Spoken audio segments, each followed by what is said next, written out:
तो hello guys, तो हमने पिछले एपिसोड में देखा था कि वांगशेन और सुप्रीम एल्डर के बीच में लड़ाई हुआ था, जिसमें सुप्रीम एल्डर ने अपना एक पावरफुल अटैक वांगशेन के ऊपर किया था, जिससे वांगशेन काफी इंजर्ड हो गया था और वहां से भाग गया था। और फिर हम इस एपिसोड में देखते हैं कि वो भागते भागते वो वहां से बहुत ही दूर निकल आता है और हम देखते हैं कि वो अभी भी काफी इंजर्ड था। वो फौरन से अपनी एक रिकवरी पिल्स निकालता है और कहता है कि शुक्र है कि मैंने लास्ट टाइम यह रिकवरी पिल्स बना ली थी। अगर मेरी जगह कोई ऑर्डिनरी बंदा होता तो शायद वो इस अटैक से नहीं बच पाता। यह कहने के बाद वो तुरंत उस पिल्स को खा लेता है और वहीं पर एक ट्री के पीछे छुपकर कल्टीवेशन करना स्टार्ट करता है। और हम देखते हैं कि वो फौरन से अपने उस सीक्रेट स्पेस में चला आता है, जहाँ पर वो जैसे ही कल्टीवेशन स्टार्ट करता है तो हमें उसके हाथों में एक अजीब सी एनर्जी दिखाई देती है। वो सारी एनर्जी को एक साथ रिलीज कर देता है, जिसके बाद उसकी इंजरी काफी हद तक हील हो जाती है और फिर वो दोबारा से उसी स्पिरिचुअल प्लांट को बाहर निकालता है और कहता है कि अब वक्त आ गया है कि मैं 8 लेवल को क्रॉस करूं, क्योंकि मेरा मुकाबला अब एक टावर ट्रांसफॉर्मेशन के वॉरियर से है। यह कहने के बाद वो कल्टीवेशन जैसे ही स्टार्ट करता है तो उसके सारे स्टार्स बाहर आ जाते हैं और हम देखते हैं कि वो ऑलरेडी 8 स्टार लेवल को अचीव कर चुका होता है और उसकी गोल्डन मेरिडियन आर्ट भी काफी हद तक इम्प्रूव हो जाती है। वो वहीं पर बैठा हुआ कल्टीवेशन कर रहा होता है कि इतने में अचानक वो जमीन हिलने लगती है और वांगशेन को भी काफी जोरदार एनर्जी के झटके लगने लगते हैं, जिसके बाद वह फौरन से खड़ा हो जाता है और अपनी आंखें खोलकर अपनी 9 थंडर सील पावर को अपनी गोल्डन मेरिडियंस के साथ यूज करता है, जिससे वहां पर एक बहुत बड़ी फॉर्मेशन एक्टिवेट होती है। और हम देखते हैं कि वांगशेन 9 थंडर सील को 3rd लेवल में लेकर जाता है और 3rd लेवल को यूज करने से उसे वहां पर एक बहुत ही बड़ा लाइटनिंग हैमर मिलता है, जो कि दिखने में काफी पावरफुल लग रहा था। उसे देखकर वांगशेन कहता है कि चलो देखते हैं कि इसमें इतनी पावर है। यह कहने के बाद वो उस हैमर को अपनी पूरी ताकत के साथ जोर से जमीन पर दे मारता है, जिससे वहां पर एक जबरदस्त एनर्जी रिलीज होती है और पूरी जमीन हिलने लगती है। वो एनर्जी हर जगह इतनी दूर दूर तक फैल जाती है कि आसपास जितनी भी चीजें होती हैं वो सब की सब उसके प्रेशर को फील करती हैं। उस लाइटनिंग हैमर के मिलने के बाद वांगशेन कहता है कि मुझे लगता है कि शायद इस हैमर की पावर की मदद से शायद मैं उस सुप्रीमो एल्डर को टक्कर दे सकता हूँ। यह कहने के बाद यह सीन यहीं पर कट होता है। अगले सीन में हम लोग देखते हैं कि कुछ लोग जंगल में अभी भी वांगशेन को ढूंढ रहे होते हैं, मगर वो उन्हें कहीं भी नजर नहीं आ रहा था, जिस पर वो लोग कहते हैं कि आखिर यह लड़का छुपा हुआ कहाँ है। तभी उसमें से एक और बंदा कहता है कि चलो हम लोग आगे जाकर देखते हैं। यह कहने के बाद वो लोग वहाँ से आगे चले जाते हैं और फिर वांगशेन उन लोगों को देखते ही पहचान जाता है कि यह लोग तो शी फैमिली और क्यू फैमिली के लोग हैं। यह लोग भी इस मसले में इन्वॉल्व हो गए हैं। लगता है कि सुप्रीम एल्डर ने इन लोगों को बहुत ज्यादा पैसे दिए होंगे मुझे पकड़ने के लिए। यह कहने के बाद वो उस दरख्त से निकलकर उनके सामने आ जाता है और उसे देखते ही वो लोग बहुत ज्यादा डर जाते हैं और कहते हैं कि ये तो चू वांगशेन है। उसे देखते ही वो लोग अपनी जान बचाकर वहाँ से भाग कर निकल जाते हैं। यह देखकर वांगशेन कहता है कि क्या मैं वाकई में इतना ज्यादा डरावना हूँ कि लोग मुझे देखते ही भाग जाते हैं। पर इतने में अचानक से वहाँ पर सुप्रीम एल्डर की एंट्री होती है और वांगशेन को पता चल जाता है और सुप्रीम एल्डर फौरन से उसके पास पहुँचते ही उससे कहता है कि लगता है कि तुम वाकई में काफी समझदार हो। तुम जानते हो कि तुम मुझसे नहीं भाग सकते, इसीलिए तुम जानबूझकर यहीं पर ही खड़े हुए हो ताकि तुम्हें लोग आराम से आकर पकड़ ले। मगर वांगशेन उससे कहता है कि मैं यहाँ पर इसीलिए रुका हुआ हूँ क्योंकि मुझे तुमसे अपना कुछ हिसाब चुकता करना है। ये सुनकर सुप्रीमो एल्डर गुस्से में आकर कहता है कि चलो सारी बातें छोड़ो, मैं तुम्हें भागने का एक मौका दे रहा हूँ, मगर उससे पहले तुम वो 9 थंडर सील और गोल्डन मेरिडियन आर्ट का मेथड मुझे दे दो। अगर तुम वो दोनों मेथड्स मुझे दे देते हो तो मैं तुम्हें यहाँ से जिंदा जाने दूंगा। यह सुनकर वांगशेन अपनी पावर्स एक्टिवेट करते हुए कहता है कि तो तुम्हें मेरी टेक्निक्स चाहिए, चलो देखते हैं कि क्या तुम में इतना दम है कि तुम वो टेक्निक्स मुझसे ले सको। यह कहने के बाद वो अपनी 8 स्टार पावर को एक्टिवेट करते हुए उससे बहुत ज्यादा एनर्जी इकट्ठा करना शुरू कर देता है और सारी एनर्जी एक हाथ में जमा करके तेजी से सुप्रीम एल्डर पर अटैक करने के लिए जाता है। तो सुप्रीम एल्डर उसे देखते ही वो भी अपनी पावर का इस्तेमाल करते हुए उसके अटैक को वहीं पर ही रोक देता है। दोनों ही अपना पूरा जोर लगा रहे थे, मगर वांगशेन जैसे ही उसे और भी ज्यादा पुश करने की कोशिश करता है तो इतने में सुप्रीम एल्डर उसे अपनी एनर्जी से पुश करके पीछे धकेल देता है, जिसके बाद वांगशेन कहता है कि सुप्रीम एल्डर टावर ट्रांसफॉर्मेशन के 5th लेवल में है, मुझे नहीं लगता है कि मेरी पावर अभी भी उसके मुकाबले की है। और फिर दूसरी तरफ सुप्रीम एल्डर उससे कहता है कि तुम्हारी हिम्मत कैसे हुई मुझ पर हमला करने की? क्या तुम जानते नहीं हो कि तुम किसके सामने खड़े हो? तुमने सोचा भी कैसे कि तुम मेरे साथ फाइट करोगे और मुझे हराओगे? यह सुनकर वांगशेन उससे कहता है कि मैं तो बस इतना जानता हूँ कि तुम चू फैमिली को कई साल से पीछे रहकर कंट्रोल कर रहे थे। यह कहकर वो उस पर अटैक करने के लिए तैयार हो जाता है। तो सुप्रीम एल्डर कहता है जो फैमिली वो सिर्फ मेरी है। यह कहने के बाद वांगशेन जैसे ही उस पर अटैक करता है तो सुप्रीमो एल्डर उसके अटैक को वहीं पर ही ब्लॉक करके रोक देता है और वांगशेन को बताता है कि अगर तुम्हारे फादर ने मुझे फोर्स ना किया होता तो शायद मैं कभी भी सुप्रीम एल्डर न बन पाता और न ही यह पावर्स मुझे मिलती। यह कहने के बाद वो उस पर पंच से अटैक करता है और कहता है कि तुम उसके बेटे हो तो इसलिए तुम्हें भी मरना होगा जैसे तुम्हारे बाप को मरना पड़ा। यह कहने के बाद वो बहुत ही तेजी से उसकी तरफ आगे बढ़ता है और उस पर एक जबरदस्त पालम अटैक करता है जिससे वांगशेन को बहुत ज्यादा तकलीफ होती है और वो वांगशेन को उठाकर वहाँ से दूर फेंक देता है। वांगशेन इस अटैक की वजह से काफी इंजर्ड हो जाता है और कहता है कि मेरे पास अब एक ही रास्ता बचा है। और दूसरी तरफ सुप्रीम एल्डर उसका मजाक उड़ाते हुए कहता है कि लगता है कि शायद तुम्हारे अंदर बस इतना ही दम था, मैं तो बिना वजह तुम्हें लेकर इतना सीरियस हो रहा था। मगर दूसरी तरफ वांगशेन खड़ा हो जाता है और कहता है कि तो तुम्हें वो 9 थंडर सील और गोल्डन मेरेडियन आर्ट चाहिए तो ठीक है, मैं तुम्हें दिखाता हूँ कि उनकी पावर क्या है। यह कहने के बाद वो गोल्डन मेरिडियंस को एक्टिवेट करते हुए 9 थंडर सील पावर को भी एक्टिवेट कर देता है जिससे वो उसके 3rd लेवल को एक्टिवेट करके उससे वो बड़ा जायंट एमर क्रिएट करता है। और फिर वांगशेन उससे कहता है कि तो तुम्हें यही चाहिए था ना, अगर तुम्हें यह चाहिए तो फिर तुम यह लेकर दिखाओ, अगर तुम इसे होल्ड कर लेते हो तो यह तुम्हारा हो जाएगा। यह कहने के बाद वांगशेन उस एमर को पकड़कर जोर से अटैक करता है और दूसरी तरफ सुप्रीम एल्डर उस अटैक से बचने के लिए अपनी पूरी ताकत का इस्तेमाल करते हुए आसपास मौजूद जितने भी लीफ होते हैं उन्हें अपनी तरफ इकट्ठा कर लेता है ताकि वो उसे एक पावरफुल बैरियर बना सके। और दूसरी तरफ वांगशेन जैसे ही उस पर अटैक करता है तो वो बैरियर उसके अटैक को वहीं पर ही रोक देता है और एल्डर लीफ हेरिकेन टेक्निक का इस्तेमाल करता है जिससे वो उस हैमर को पीछे धकेलने की कोशिश करता है। मगर वांगशेन दोबारा से उस हैमर को पुश करके आगे भेजने की कोशिश करता है। दोनों ही अपना पूरा जोर लगाकर एक दूसरे को हराने की कोशिश करते हैं मगर इतने में वांगशेन दोबारा से 9 थंडर सील को एक्टिवेट करता है और उसे एक साथ 2-4 और है एमर क्रिएट करके उन्हें सीधा एल्डर पर दे मारता है। वो सारे है एमर सुप्रीमो एल्डर को धीरे धीरे पीछे धकेलने में कामयाब हो रहे थे और एक साथ उस शील्ड को तोड़कर सुप्रीम एल्डर को बहुत ही बुरे तरीके से इंजर्ड कर देते हैं। इस एक अटैक के बाद सुप्रीम एल्डर में इतनी भी हिम्मत नहीं थी कि वो दोबारा से अपने पैरों पर खड़ा हो पाए। तभी वांगशेन फौरन से उसके पास आता है और उससे कहता है कि मैं तुम्हें यह फाइट किसी सूरत भी जीतने नहीं देना चाहता था, अब यह फाइट मैं जीत चुका हूँ। तो वांगशेन को अपने सामने इस तरह खड़ा देखकर सुप्रीम एल्डर काफी ज्यादा डर जाता है और कहता है कि हम दोनों चू फैमिली के डिसेंडेंट्स हैं, अगर तुमने मुझे मारने की कोशिश भी की तो सोचो पूरी दुनिया तुम पर हंसेगी। मगर फिर वांगशेन उससे कहता है कि मेरे पेरेंट्स के कत्ल होने के पीछे क्या तुम्हारा हाथ नहीं था? क्या उस वक्त लोगों ने तुम्हारे ऊपर थू-थू नहीं की थी? अब वक्त आ गया है कि मैं अपने पेरेंट्स का बदला लूं और सही तरीका भी बिल्कुल यही है कि तुम्हें अभी के अभी यही खत्म कर देना चाहिए। यह कहने के बाद वांगशेन अपने 8 स्टार को बाहर निकलकर कंबाइन करके एक स्वॉर्ड में ट्रांसफॉर्म कर देता है और जैसे ही सुप्रीम एल्डर पर स्वॉर्ड से अटैक करता है तो सुप्रीम एल्डर कुछ लेजर्स की मदद से एक शील्ड क्रिएट कर लेता है जिससे वो वांगशेन के अटैक को रोकने में कामयाब हो जाता है। मगर वांगशेन अपनी स्वॉर्ड को पीछे हटाकर उस पर दोबारा से अटैक करने की कोशिश करता है और इस मर्तबा उसका अटैक पहले के मुकाबले में ज्यादा पावरफुल था और उसके पास इस मर्तबा एक बड़ी स्पिरिट स्वॉर्ड थी और वो स्वॉर्ड जैसे ही सुप्रीम एल्डर को हिट करने वाली होती है तो अचानक से वहाँ पर किसी की आवाज सुनाई देती है जो कि वांगशेन को रुकने के लिए कहती है। मगर वांगशेन अपनी स्वॉर्ड को वापस बुला पाता है, इससे पहले ही वो स्वॉर्ड सुप्रीम एल्डर को हिट कर जाती है जिससे वो काफी इंजर्ड होकर दूर जा गिरता है और वो सुप्रीम एल्डर से कहता है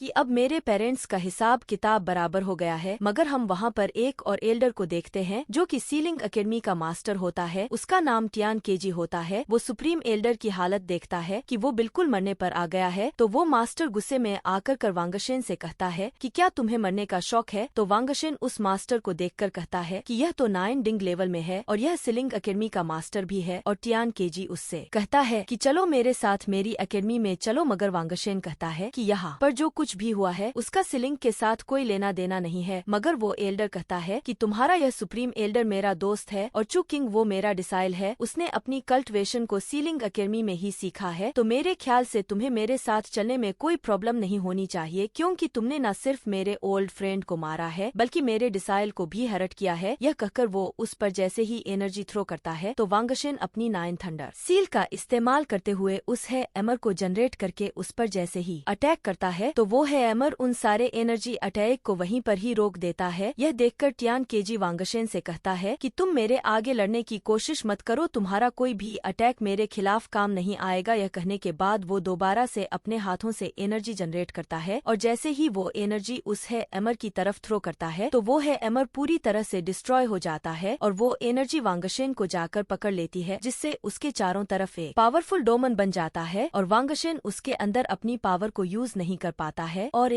टियान केजी उसे पकड़कर अपनी तरफ खींचता है, मगर इतने में पीछे से एक पावरफुल एनर्जी अटैक आकर सीधा उस डोमेन को हिट करता है, जिससे वो उसे थोड़ा सा क्रैक कर देता है और हमें वहाँ पर जू लैंग को दिखाया जाता है जो कि भागते भागते वहाँ पर आ जाता है और वांगशेन की जब नजर उन क्रैक्स पर पड़ती है तो वो फौरन से उस पर अटैक करके उससे बाहर निकल आता है। जू लैंग वहाँ पर आते ही वांगशेन को फौरन से होल्ड करता है और कहता है कि मुझे माफ कर दो, मुझे आने में थोड़ी सी देर हो गई। और इस तरफ वांगशेन कहता है कि मैंने सोचा भी नहीं था कि इस मसले में सीलिंग एकेडमी भी इवॉल्व हो जाएगी, इसलिए अब मुझे पहले से ज्यादा सावधानी बरतनी होगी। यह मामला और भी ज्यादा बिगड़ता जा रहा है। और फिर वो अपनी सिस्टर और ल्यू फी की तरफ देखकर कहता है कि यह लोग यहाँ पर क्या कर रहे हैं। तो जू लैंग कहता है कि सॉरी दोस्त, मैं इन्हें रोक नहीं पाया। तो वांगशेन की सिस्टर वांगशेन को देखकर कहती है तुम ठीक तो हो नू। तो वो कहता है तुम लोग टेंशन मत लो, मैं बिल्कुल ठीक हूँ। और जू लैंग एल्डर को देखकर कहता है कि अच्छा तो यह है वो सीलिंग एकेडमी का मेंबर। तो वांगशेन कहता है कि हाँ, मगर यह बहुत ही पावरफुल है। और दूसरी तरफ एल्डर टियान केजी जू लैंग से कहता है कि मैंने सोचा नहीं था कि तुम्हारे जैसा मास्टर शियांग टाउन में होगा। तो जू लैंग उससे कहता है कि तुम सीलिंग एकेडमी के मेंबर हो, मेरे ख्याल से तुम्हें मेरे इस जूनियर पर अटैक नहीं करना चाहिए था। यह सुनकर एल्डर टियान कहता है उस पर अटैक करने में इंटरेस्टेड नहीं हूँ, तो इसे इसलिए अपने साथ लेकर जा रहा हूँ क्योंकि इसने मेरे डिसाइल चू किंग को मारा है और उसके बाद उसने मेरे दोस्त सुप्रीम एल्डर को भी बुरी तरीके से इंजर्ड कर दिया है। इसलिए मैं यहाँ पर हाथ धरे बैठा नहीं रहूंगा, इसे हर हाल में मेरे साथ चलना ही होगा। इतने में चू किंग और बाकी लोग भी वहाँ पर आ जाते हैं और आते साथ ही सुप्रीम एल्डर के पास चले जाते हैं और एक मास्टर सुप्रीम एल्डर की हालत देखकर वो गुस्से में होता है। तभी वहाँ पर एल्डर टियान केजी को देखकर वो सारे लोग झुककर एल्डर टियान केजी को ग्रेट करने लगता है। वो लोग कहते हैं कि हमें बताइए आखिर सुप्रीम एल्डर का यह हाल किसने किया है। तो एल्डर टियान केजी कहता है कि तुम्हारे सुप्रीम एल्डर की कल्टिवेशन डिस्ट्रॉय करने वाला वो लड़का है। वो सीधा वांगशेन की तरफ इशारा करता है। इसके बारे में सुनकर सब लोग हैरान हो जाते हैं और वो लोग यह सोचकर परेशान होते हैं कि आखिर यह कैसे पॉसिबल हो सकता है। वांगशेन का कल्टिवेशन लेवल इतना हाई तो है ही नहीं कि वो सुप्रीम एल्डर को हरा सके, क्योंकि supreme Elder great tower formation level में है। तो भला वांगशेन सुप्रीम एल्डर को कैसे हरा सकता है। और फिर एल्डर टियान केजी उन लोगों से कहता है कि सब लोग यहाँ पर मौजूद हैं, तो चलो तुम्हें मेरे साथ अब चलना होगा, तुम्हें सीलिंग एकेडमी ले जाकर तुम्हें तुम्हारे किए की सजा देनी है। यह कहने के साथ वो अपने हाथों से बहुत ही पावरफुल एनर्जी जनरेट करके उसे रिलीज कर देता है और फिर अचानक से वांगशेन की बॉडी पर एक जबरदस्त प्रेशर रिलीज होता है जो कि ग्रेविटी प्रेशर होता है, जिससे वो जमीन में काफी नीचे दब जाता है। और वांगशेन की सिस्टर जैसे ही उसकी तरफ आगे बढ़ती है तो वांगशेन उसे आगे आने से मना करता है और फिर वो तभी एल्डर टियान केजी वो अपनी स्पिरिचुअल पावर से उसे चारों तरफ से जकड़ लेता है। मगर वांगशेन किसी भी सूरत में हार मानने वाला नहीं था। वो गुस्से में आकर अपनी पूरी पावर को एक साथ रिलीज करता है, जिससे उसकी एनर्जी बहुत ज्यादा बढ़ जाती है और उसका ओरा इतना ज्यादा इंक्रीज हो जाता है कि वह हर तरफ फैल जाता है। यह देखकर सब लोग हैरान हो जाते हैं। वो अपनी गोल्डन मेरिडियन पावर को बहुत ही तेजी के साथ बढ़ाता जा रहा था। उसकी पावर और उसकी एनर्जी को देखकर एल्डर टियान केजी भी हैरान हो जाता है और कहता है कि आखिर यह किस तरह की पावर है, यह इतना पावरफुल ओरा रिलीज कैसे कर रहा है। और दूसरी तरफ हम देखते हैं कि वांगशेन कुछ कर पाता है। इससे पहले ही वहाँ पर किसी और लड़की की एंट्री होती है, जिसे देखकर वांगशेन भी शांत हो जाता है और हम देखते हैं कि वह लड़की कोई और नहीं होती बल्कि यह वही लड़की थी जिसे वांगशेन ने पहले बचाया था। और इसी के साथ यह एपिसोड यहीं पर ही समाप्त होता है। अगर यह मेरी एक्सप्लेनर अच्छी लगी हो तो प्लीज चैनल को लाइक एंड सब्सक्राइब जरूर करें।